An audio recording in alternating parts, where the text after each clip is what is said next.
Today on the 12 Rants of Christmas, let's discuss a word that spikes my social anxiety by just mentioning it. Networking. Ugh. If you were to ask me my overall sentiment towards the idea of having to schmooze and make small talk with higher ups for the sake of achieving professional success, regardless of the merit of your work, I'd say at face value that I was probably anti. And I think that although some people are social butterflies who find it effortless, most people who are competent in their jobs and confident enough in their abilities would say the same. The benefits, though, are clear. Collaborating with others means the right people do the right jobs effectively, as well as reducing individual workloads. It's also way easier to collaborate with people you have a mutual respect and fondness for, as well as a confidence of their competence. It can also be really rewarding to find other people who do what you do and share experiences, lessons, and ideas. And lastly, of course, you just make friends that way. Like-minded people who do similar things that intersect with what you do every day are just more likely to be similar to you in other ways too. And the need to network gives us an excuse to cross that barrier where we may not. So yes, even though a lot of us may not like it, we obviously need to network wherever possible, but it doesn't make it any less excruciating when you have to start blahing about the weather and holidays with someone who also doesn't want to be there just because you got stuck in a particular location based only on the fact that you needed to get a drink at the same time. Networking is also a daily part of my life now. My day job, particularly as I've kind of moved up the ranks, either people need my help or I need their buy-in to achieve one of my own goals. But as someone who ran a successful small business in my 20s with a public-facing aspect, I unwittingly stepped into an area where I both needed to keep clients happy and also deal with a lot of people wanting to either work with or get something from me. I'll discuss this more in future episodes, but another thing that made this more challenging that I've learned about myself, as many others have thanks to the likes of TikTok videos and just people being more comfortable sharing their daily struggles publicly now, is that while I'm not fully diagnosed, I have been told by professionals that I should probably follow my gut in connecting the dots that suggest I may fall somewhere along the lines of the autism spectrum. For me, among other symptoms, it means that I often struggle with social scenarios where the accepted rules aren't immediately obvious and you have to kind of just wing it. That's difficult for me, and I have a long history dating back to childhood of me winging it, leading to some pretty embarrassing stories. What I've needed to do to overcome this is to, before I even realized it was this causing it going all the way back to childhood, use my emotional intelligence and kind of create an internal rule book or cheat sheet to be able to comfortably navigate scenarios that those asshole social butterflies that I'm definitely not jealous of don't even need to think about. If you're wondering, yes, you're currently watching or listening to one exact coping mechanism right now. Podcasting shows or segments like this is a way I've found to make fun art out of my social anxiety that I've learned over the years is actually validating and in some case even helpful for others to hear. So with that in mind, let me share some of my own personal cheat sheet with 5 pro tips when it comes to networking that I've learned from years of either getting it wrong myself or experiencing others failing while trying to network me. 1. Don't underestimate the power of someone liking you.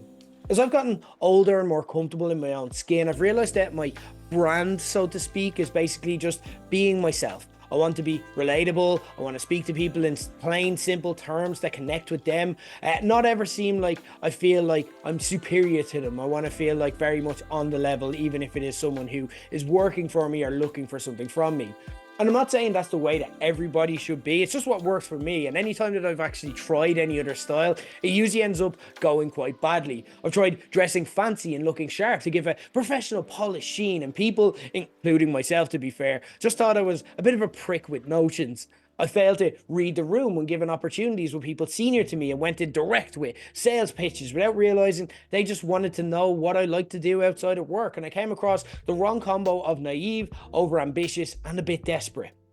The main benefit to working with you should that be people get to work with you because you're a good person to work with. It sounds really basic and out of sync with the 50 bajillion marketing movies about people inventing products and doing wild eccentric pitches that inspire billionaires to give them stupid amounts of money. But remember, most of those movies also end in them being disgraced and bankrupt, or still rich but universally hated, with the entire planet usually rooting for their demise. And it works both ways. So with my team who work for me, well, it's important to set clear boundaries that you're not their best mate and you're there to hold them accountable to meet the expectations that you set. If they also see that you're someone real who's in the trenches with them and understands that they're three-dimensional people themselves and you want to support their success, they'll buy into you and you'll get much further faster together. If it's someone senior to you or someone you want to seal a long-term relationship with, remember that your words mean nothing without context. So many people don't understand that ideas and intentions on their own have no value, even ones that might change the world. But even if you've got a proof of concept or track record of success, if someone doesn't know you, feel like they can trust you or enjoy your company, all they'll do is work with you enough so that they can learn from what you do and then just take your idea. Having that relationship where they not only know you're good at what you do, but actually get something rewarding from every interaction they have with you is the secret sauce to building mutually beneficial relationships that last years. If you'll allow me to sound like a wanky TED talker for a moment, you are your own strongest unique selling point. And if you're finding yourself frustrated and left out in the cold despite knowing that you can do better, remember that, and that's probably where the opportunity lies. 2, don't hide an agenda behind friendship. On a similar note that initially might seem like a contradiction, nothing gets me to eject myself quicker from a conversation with someone who tries to butter me up by them pretending to build a genuine human connection, only for at the end of that conversation then to level you with their agenda and try get something out of you. It's the old kind of buy me dinner adage, and depending on how badly you fluff this, can be actually terminal to building a relationship, even if you got the first 90% of it right. Professional industries where networking is commonplace tend to be good for that kind of verbal foreplay, but I experienced this mostly myself, particularly in my past life working in professional wrestling. Because it's a small, largely unregulated and unsupported industry that requires building relationships to succeed, you get the bad mix of people needing to network you, but also not having very good advice or experience in doing so. Nothing from me says absolute snake quicker to someone than walking up to you saying vaguely unspecific positive things about you and the one thing they might notice or know about you, then immediately asking for a favor or a job. And I'm not saying I want people to lick my arse. Save that stuff for the bedroom, guys. And in fact, someone blatantly brown-nosing for the sake of it actually makes me want to puke in my mouth a little bit.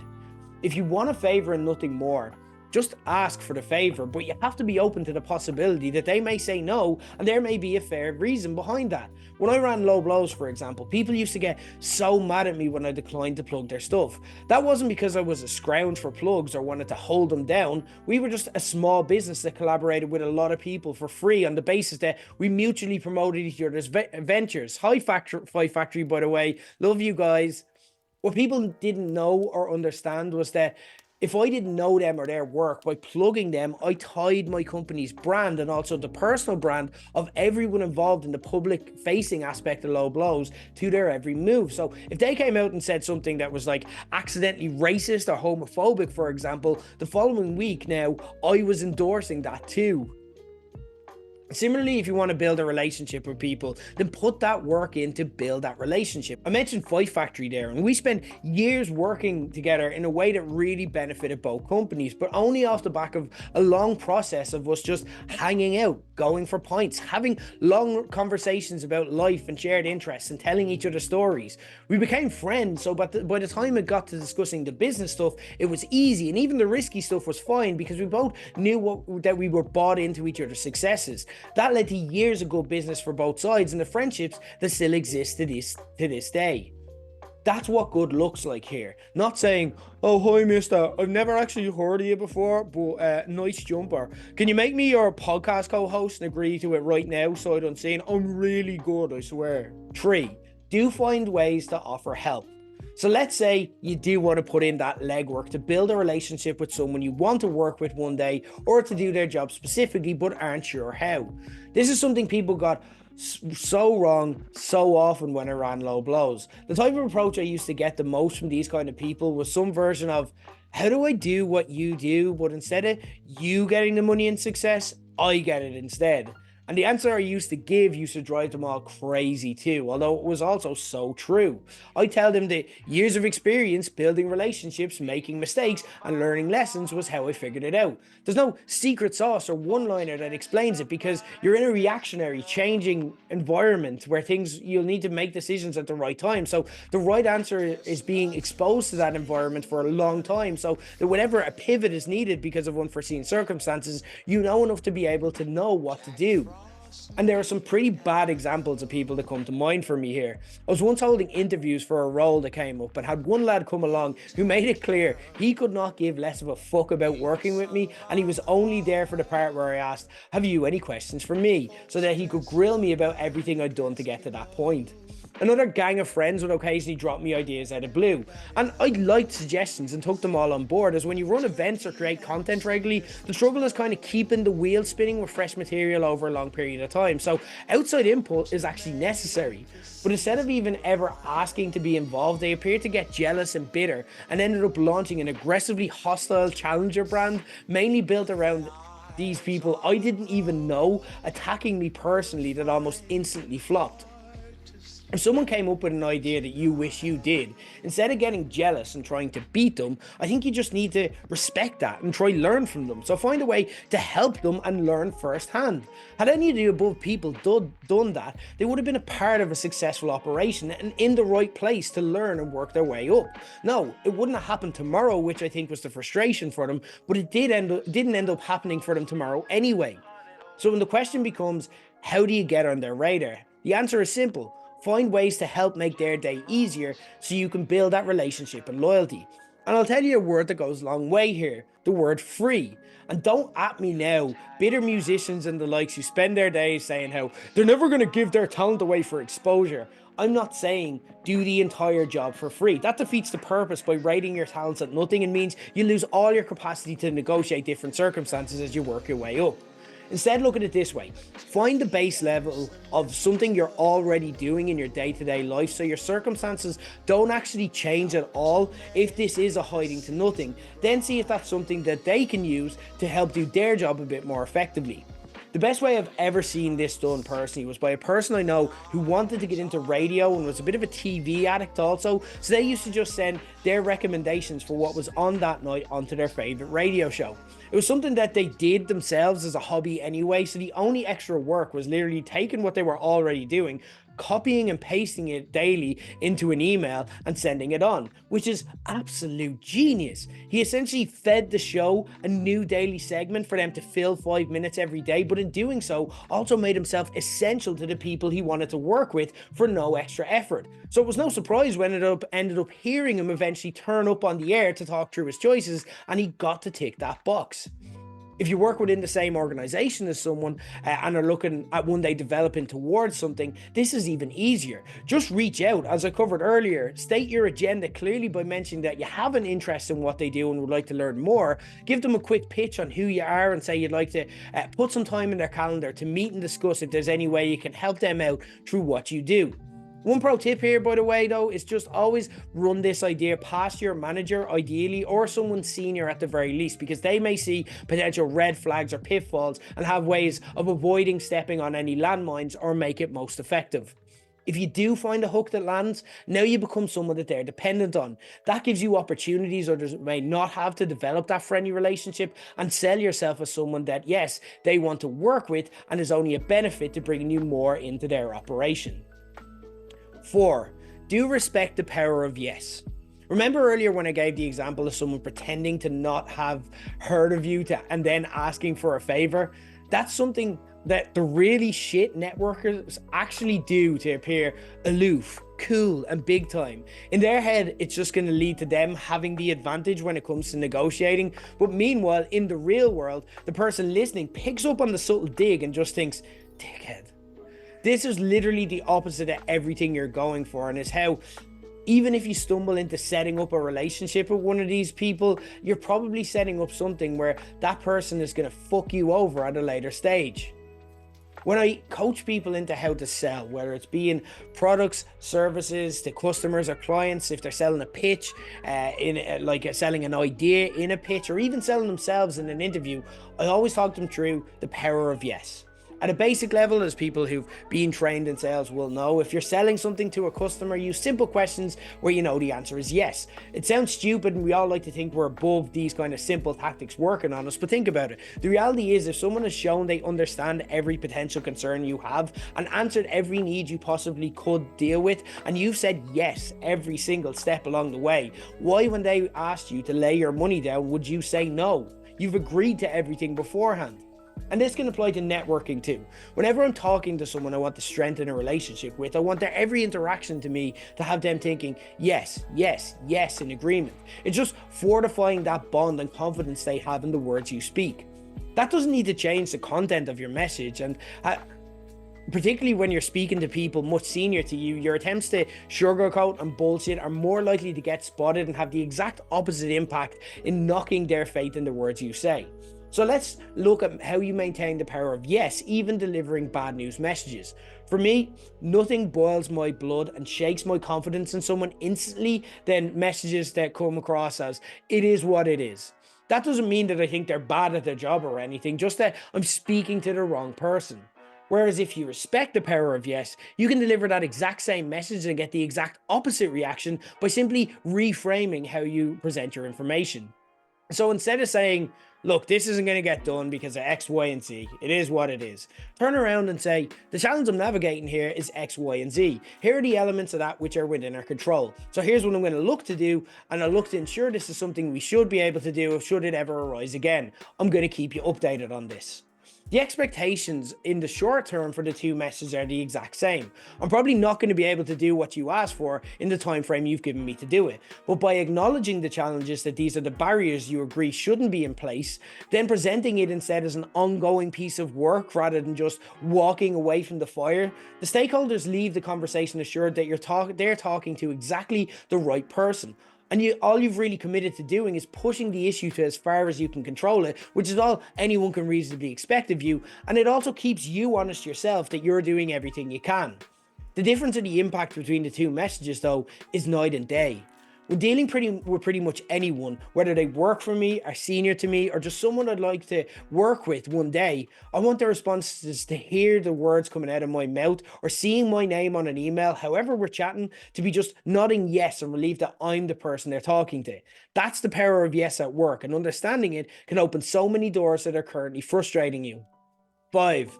Don't plan on your relationship continuing if you try to leverage someone.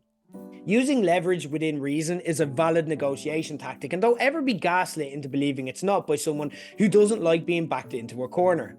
I say within reason because a great way to get yourself blacklisted from a place is to take a bull in a china shop approach to leverage and be like, "Do this or I'm going to tell everyone I saw you cheating on your wife." You might get what you wanted, but now you've likely created someone who's actively out to get you when the chance arises. And the worst part is, you more than likely may not even realize when that happens. I don't like to carry grudges, and especially as I've gotten older, realize that turning the many mental situations life has thrown my way into funny stories for podcasts and laughing them off is way more healthy and stress-free than forever plotting the demise of my foes. But every now and then I'll have an outreach from someone I've built a good long-standing relationship with, asking if I knew the name of someone who's been in touch with an idea. And while I don't hold any ill will towards these people, my memory is quite good with these names, and I've yet to see one of these ideas pan out. Just saying. You need to be aware of the risk involved in leveraging someone. Leverage is like relationship dynamite. If you need something blown up, dynamite is going to do the job. But on the other hand, then that same thing is going to be blown up and can be near impossible to ever repair properly.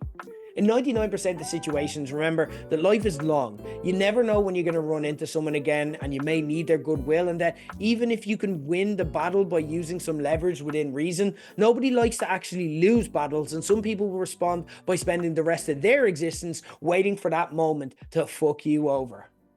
My line to push the big red button and explode that dynamite is when people have shown themselves to be untrustworthy. If I can't trust you and you try to lie or knowingly take advantage of me, our business has concluded, and I'll now be preparing my exit strategy and ready to cash out for the best outcome that suits me. The risk here is mitigated also by the fact that this approach from them is a short-term one that experience has taught me they almost always try to replicate with everyone they do business with. So the chances of them ever catching me again down the road are low, because the most likely outcome is that eventually they're going to be smoked out of business soon enough when they try it on enough different people.